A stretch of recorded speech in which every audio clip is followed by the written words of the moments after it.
He's in a tracksuit. He can't even afford a suit anymore.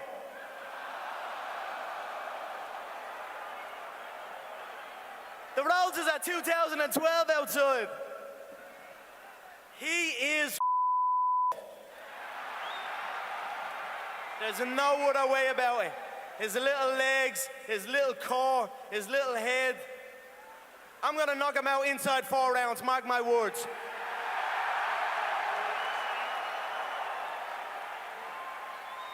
Oh, y'all already know. Y'all already know I ain't made. I ain't back down for no body. You line him up and I knock him down like bowling pins. And August 26th, I'm gonna knock this out too. Yeah, right. And this was only round 1 for these press conference pugilists. Hey, welcome to SI Now. It is Wednesday, July 12th, and I'm Maggie Gray alongside Robin Lumber. Good thing we don't blush easily because that press conference was something else. We still have 3 more dates scheduled, including this afternoon in Toronto. And since we all believe the trash talk will be the most entertaining part of this exhibition, Robin, we should score them like boxing rounds. Who took press conference number 1? Well, just judging by that entry video there, and by the way, credit to you for being probably the first and only person to refer to Floyd and Conor as pugilists. But I would score nice. 10-8 for Conor McGregor in the first round of trash talk there. Yeah, if we're doing this Harold Letterman style, I got him 10-8, Jim. I think that this is something where Conor is just made for this. Floyd is going to toy with Conor when they get in the ring, but in terms of war of words, nobody does it better than McGregor. I don't think I was giving McGregor enough credit for how he's able to incite a crowd into a total frenzy. When he just said, "You're bleeped," I mean, even I lost it then. I thought it was so funny. And Floyd pulls out this check, and he gets all caught in the weeds with what he's trying to say. Conor is flat out. He is very direct, and he will win all of these press conferences. Well, they're so good at this that we know it's a ruse, but we're still falling for it, right? I mean, we could have said weeks ago the press conferences, as you read, are going to be the thing that has the most hype, that are going to trick you into purchasing the fight. But you can't resist it. You can't look away. You can't turn away. And especially if you're a censor, you got to be paying a lot of attention because, as you've probably already noticed, the censors are going to be working harder than the judges for this fight. Just how many bleeps were landed in yesterday's intro presser? Let's consult our CompuBleep numbers. I couldn't hear anything those motherfuckers said. Thank He's in a tracksuit. He is I can do what the I want up here. If you zoom in on the pinstripe, it says you. Cause that's how long I've been kicking that. I don't give a if it's a ring. I don't give a if it's an octagon. Put me in there and I'ma kick. Don't be talking You do give a if it's an octagon. Well, point to the easy work then. Y'all already know I ain't made. I ain't back down for no body. I'ma knock this out too. Let me show you what $100 million fighter look like. Still got $100 million and then he never touched this. I'm the IRS and I'ma tax your I'm not gonna do You ain't gonna do We know you man. That's why this had to come to the boxing ring. But I'm a 9-figure fighter. This made $3 million his last fight. That's your ass. That's your ass. We gonna get off in that ass. If we gonna get off in that ass, that's what we gonna do. That's right. Sit quiet, you little talking that Thank you so much, everybody. I appreciate it. Okay, that Are we allowed to talk like that? A lot. Yeah, we're going to start going SI Now, the X-rated version of that with all the cursing. It's like Quentin Tarantino designed that press conference. The price, of course, for the high-def version of this fight, $99.95. So if you were on the fence, Robin, hypothetically, if you were thinking about ordering the fight or even thinking about making the trip to Vegas to see these two, did this press conference sway you either way? Are they now getting your money after what you saw in Los Angeles? I'm going to take the operative word think and say no. Because if I'm really thinking about it, I realize that this was bound to happen and it's not going to change the fight at all. In fact, if you just go by the pattern of Floyd Mayweather fights, it's really rinse, wash, repeat. It's basically guy is getting ready to fight Floyd. Floyd runs his mouth. People get hyped. People say this is the time Floyd's going to lose. Then Floyd fights his style of fight and wins, and people get mad. And it's going to be the same thing, just with more spectacle, because you have Conor McGregor involved. So if I'm thinking, no. But if I'm reacting, absolutely yes, because no one can sit there and say they're watching that and they're not at least amused, if not totally riveted and entertained. Yeah, you're entertained. Here's what I think. If you are someone who thinks that Conor has a chance, what you're basically banking on is the anything can happen moment in boxing. Anything could happen. All it takes is one punch, yeah. one slip, one this, one that. If you're someone who believes that Conor has a chance because of the absurdity sometimes and craziness of boxing, fan man, ear gets bitten, all that stuff, then you're loving this press conference, because it does add to that sort of chaotic feel, right? That anything could happen in the ring. What we know is that Floyd is so calculated, he's such a counterpuncher, he's so defensive in his style that he really bides against any of this sort of odd, weird things happening. I mean, one thing that Floyd is not doing, though, he is not promising a knockout, which is interesting. I mean, he did say, I'll F and knock him out, stuff like that. But that's usually also out of the Floyd playbook. When he's trying to promote a fight, he'll guarantee knockouts. Meanwhile, he hasn't knocked anyone out since Victor Ortiz. Yeah, Floyd's whole boxing style is basically an exercise in irony, right? Because everything leading up to the fight is over the top. But when he's actually in the ring, he's a craftsman. And he fights by the book. He fights in a very particular defensive style to run up the score. So it is almost the antithesis of the lead up to the fight. Incredibly skilled fighter, yeah. Even in trash talk, some things might be over the line. For instance, this from Conor McGregor. I haven't knocked nobody out in about 20 years.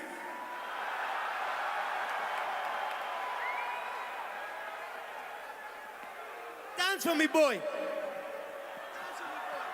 Dance for me, son. Dance for me.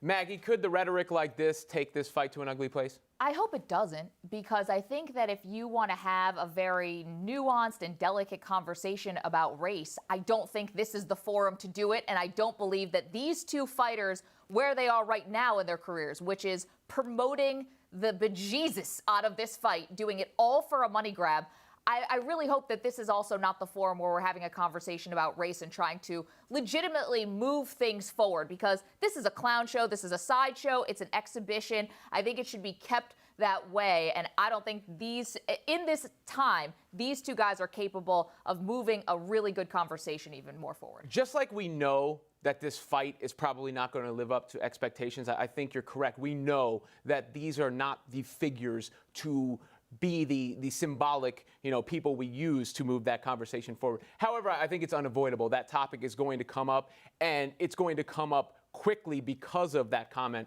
from Conor McGregor yesterday, as it's a part of this whole equation. If you're drawing a pie chart, I'm not sure what percentage race is in the interest in this fight, or dividing who's rooting for whom. I think it is a factor. I obviously don't think it is the sole determining factor or even the major reason for any of this. No, I mean, we're getting a lot of comments here on Facebook Live, and thank you guys so much for weighing in. A lot of people saying this is WWE. I mean, and that is, not a place and a forum where we really do have these very deep, nuanced conversations. Let's read a couple. We have press conference don't mean nothing, plain and simple. That comes in from Maurice. We have not even a real fight. It's only about the money, and the fool who pays $99.95 to watch the circus have two screws loose. That comes from Glenn. Let's see some more. WWE getting promoted like mainstream media. Ha ha ha. Looks like WrestleMania.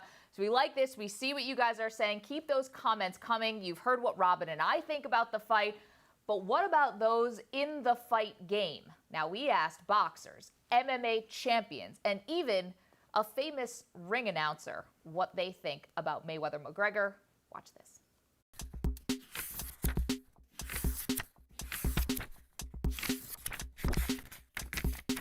Why would the UFC, that just got bought for $4 billion, why would they let their biggest star, McGregor, go up in the ring and not be able to kick or chokehold or tap somebody out, it would be very offensive to the sport of boxing if that fight even takes place. Will it damage boxing?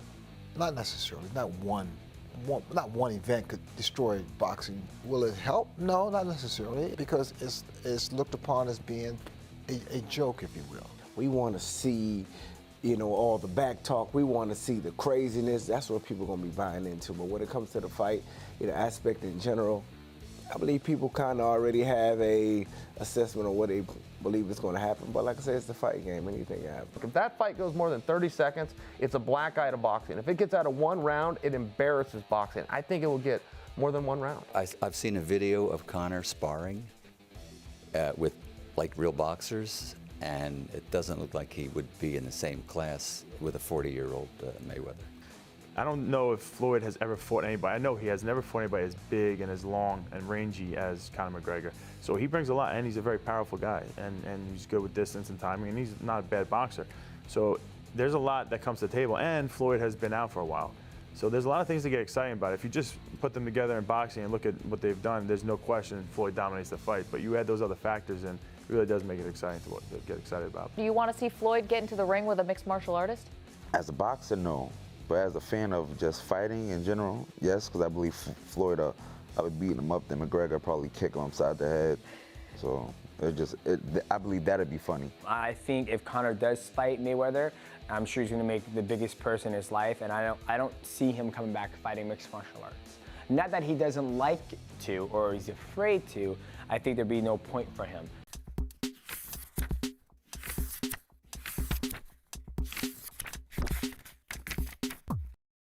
Hard hit into right, back at the wall. Cano puts the AL on top 2-1. Sweet swinging Robbie Cano. Robinson Cano será el MVP. That was Robinson Cano's 10th inning home run to give the AL a 2-1 win in the All-Star game.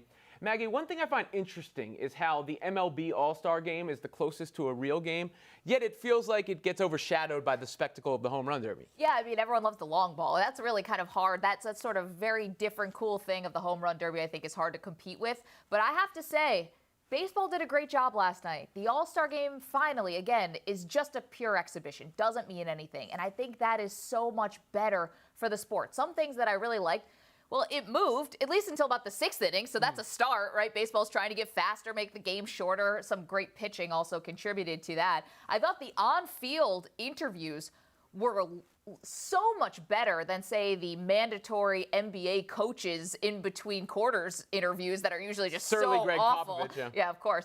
And I thought that, A-Rod sort of talking to the left side of the infield, I thought that was surprisingly cool. I mean, I think you can even do more with that. It was really smooth. It's something we haven't really seen before. So I really liked it. I thought this was a win for baseball. It's a sport that gets crushed for being too old, behind the times. But I think they really nailed it with this year's All-Star game. Let's give a little credit to Rob Manfred, because baseball fans are maybe the most stuck in their ways, and he maybe hasn't made those huge drastic changes, but he's slowly but surely chipping away and making some changes.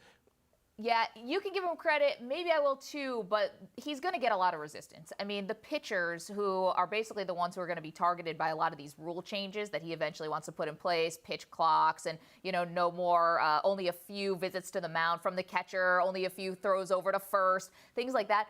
It seems like they're all going to affect the pitchers, and I think they're really going to push back on this. Well, their routines are always so pristine, right? It has to be exactly perfect. But the All-Star game worked out well. Of course, the All-Star game means the second half of the MLB season is upon us. To go over some big predictions he's made, we talked to SI's MLB writer, Ben Reiter.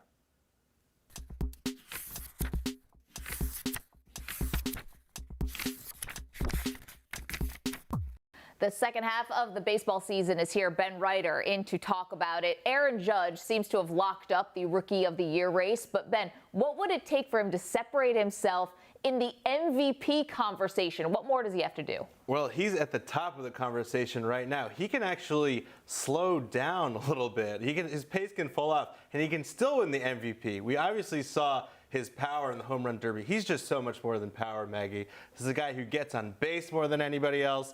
When you look at something like WAR, he's already on track to have the best rookie season of all time, beating a guy named Mike Trout, okay?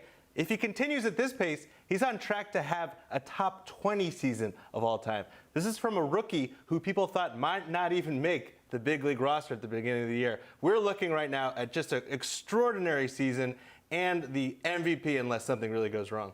Now, Aaron Judge, the story of this season, of course, last year the story of the season was the Cubs. What's this about Madison Bumgarner heading to Chicago? Well, this is our idea. You know, it's in the magazine. I don't know if it'll happen, but it makes a lot of sense. Look, the dirt bike accident Madison Bumgarner got in, very bad for the Giants. Obviously, they've suffered, but could be good for the Cubs. Look, he'll be back soon. He's got 2 option years left on his contract, an affordable $12 million a year. You know, Johnny Cueto, he's okay. Jose Quintana could be a nice piece. Sonny Gray, a nice piece. When you're talking about a real killer in the playoffs, that's Madison Bumgarner.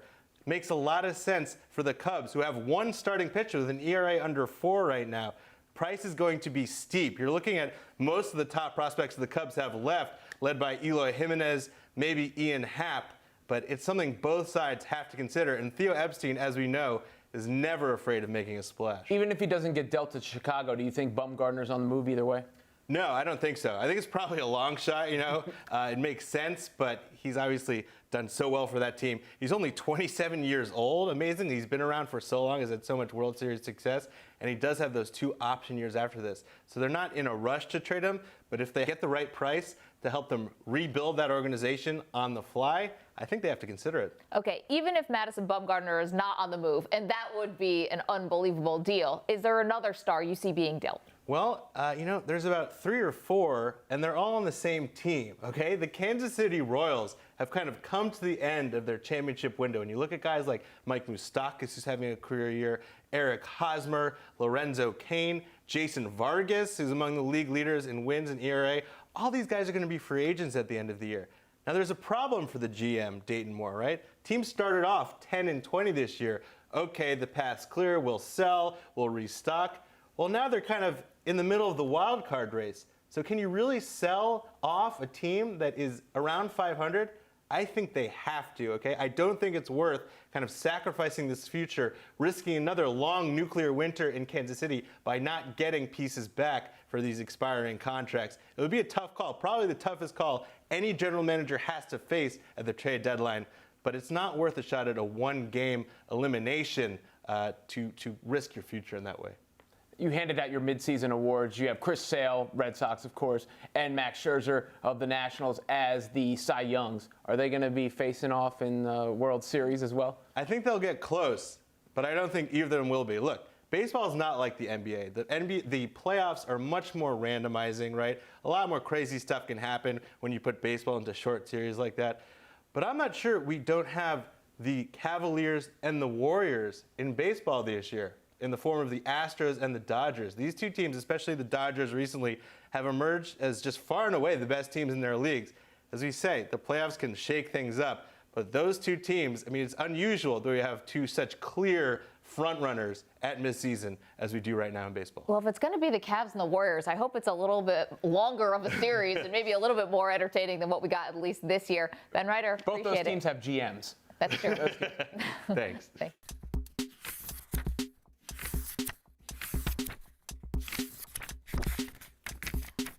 Okay, we've been talking a lot about this Mayweather McGregor press conference. We see you commenting on Facebook. Michael Rummel says, biggest joke of an exhibition since Rocky Balboa versus Thunder Lips. Thank you for that one. Justin says, I think Mayweather will run like he's done for the last 11 years of his career. It's more like defensive fighting, but he has not knocked out anyone since Victor Ortiz, as I said before. This one from Cameron. Mayweather going to destroy McGregor. This isn't the octagon. There's no submissions or tap outs. A pure boxer versus an MMA fighter in a boxing match. I'm going to go with a career boxer. Again, guys, keep those Facebook comments coming. Let's turn to football, though. Sort of. Yesterday, we caught up with All-Pro tight end and Super Bowl champion Rob Gronkowski to talk about his latest venture. It's the Gronk Speaker Ball. Speakers that look like a football.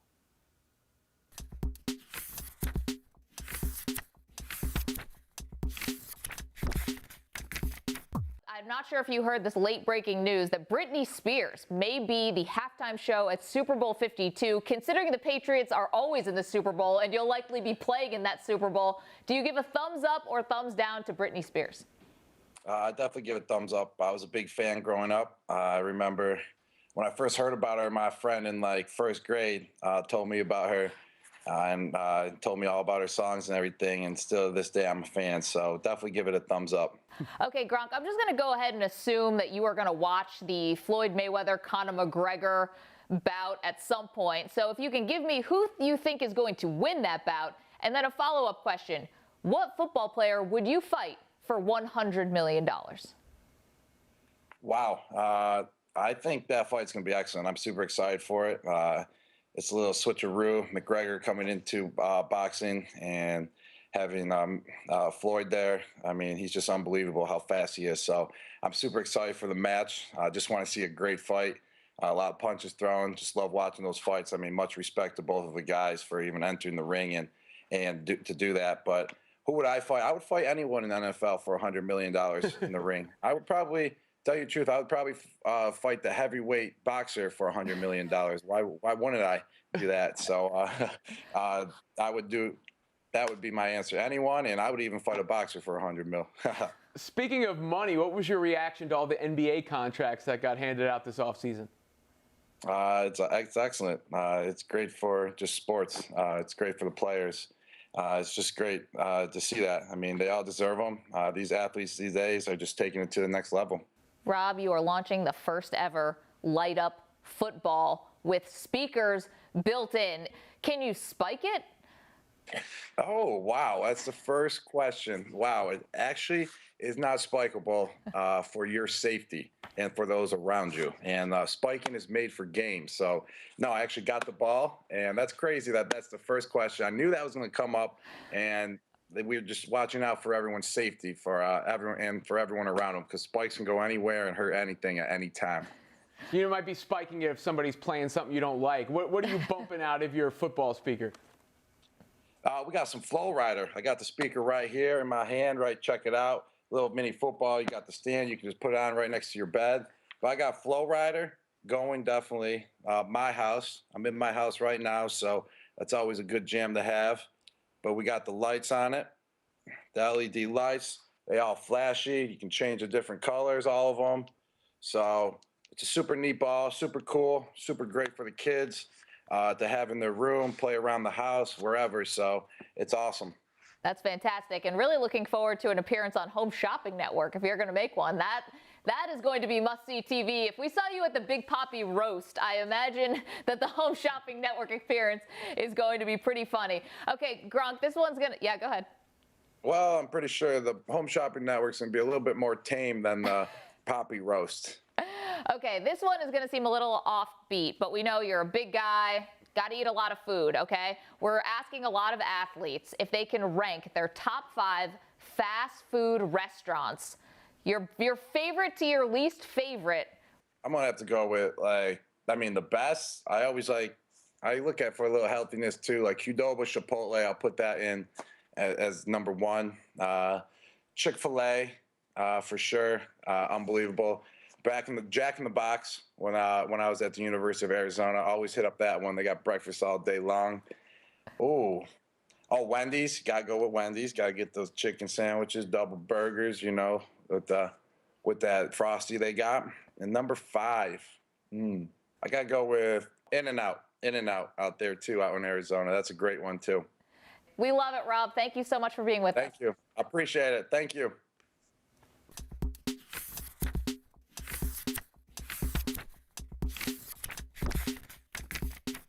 People that don't know me approach me how the media perception is of me. They say perception is reality, which is the dumbest thing in the world.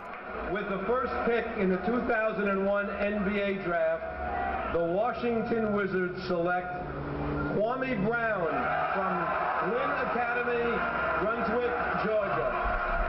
He was the #1 overall pick in the draft by your Washington Wizards. Did you think at this stage there would be more progress? Kwame Brown is just being a disaster out there. Kwame Brown, arguably the biggest bust in NBA draft history. This man was a bona fide scrub. I think a lot of the times people say things that are opinions and they say it as a fact. So many people wanted to be a part of me and wanted to gravitate to me and make up these stories. None of those stories are true because a lot of the media is gossip. Stop acting like you know a person through what someone else is saying. You know, get to know a person yourself. Kwame Brown is a kid that went through a struggle that the average person would die going through. You know, I went from a homeless shelter. I was one of 8 children. So how can you call that kid a loser or that kid unsuccessful when if you put your son in the same situation I was in, or even you probably wouldn't be here. For the first time in NBA draft history, high school kid is #1 in the draft. They always say, name a #1 draft pick that scored his amount of points and all of this, all of that, but name a #1 draft pick that had Michael Jordan on his team. As soon as MJ came back, it was no process to build me as a player. It was, we got to win right now.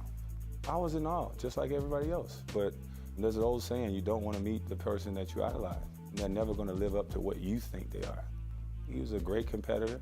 He was a great teammate. It's just, I was the first to ever be drafted out of high school #1. It was a big risk they were taking. So who do you blame it on? You blame it on the kid.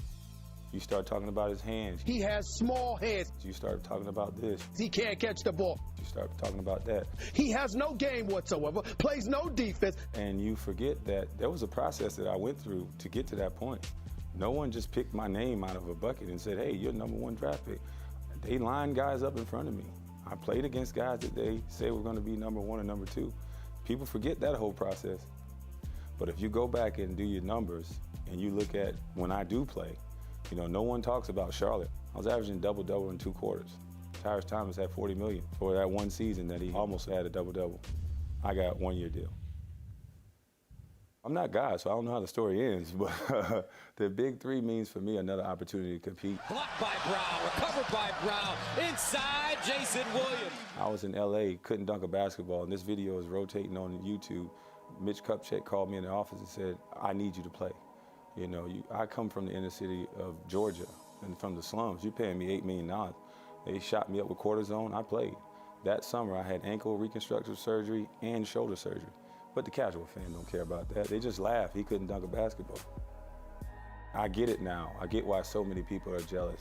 It's not fair to have someone who is 18 and a half, 19-year-old, you know, walk into $12 million while you have to go off to college, and no matter what you say, you can't take that away.